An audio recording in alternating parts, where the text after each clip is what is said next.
Mengawali berita pertama pemirsa, Jaringan Kedaulatan Rakyat Kabupaten Pali menggelar aksi demo terhadap salah satu perusahaan perkebunan di Simpang Raja, Kecamatan Talang Ubi, terkait kapasitas muatan truk angkutan kayu yang diduga menimbulkan debu yang disebabkan kendaraan bermuatan overload.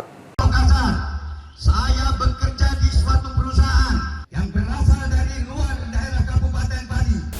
Puluhan massa yang tergabung dalam Jaringan Kedaulatan Rakyat menggelar aksi damai di Jalan Simpang Raja, Kecamatan Talang Ubi, dengan membawa spanduk dan poster bertuliskan tuntutan agar perusahaan segera bertanggung jawab atas dampak yang ditimbulkan. Dalam orasinya, para massa menyoroti debu tebal yang berterbangan akibat lalu lintas truk logging bermuatan berat, serta kerusakan jalan yang semakin parah.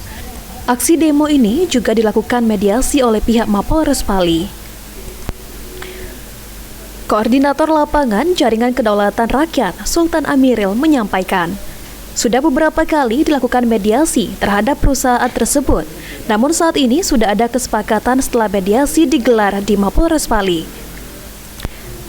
Ditambahkan Amiril, tuntutan akan dikabulkan, namun pihak perusahaan meminta waktu sampai dengan 25 Juni 2025 mendatang.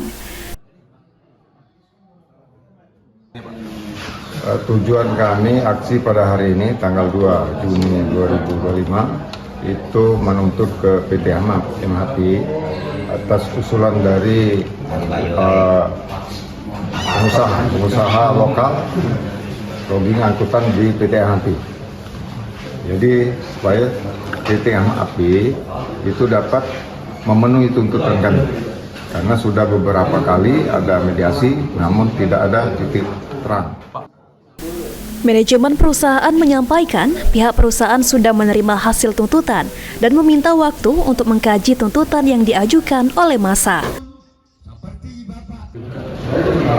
Tuntutan mereka, kalau boleh kami sudah mengerucut.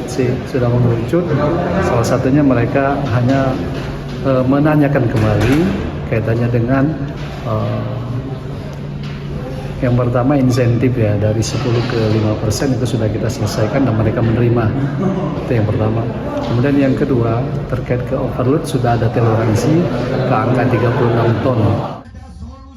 Idham, PAL TV.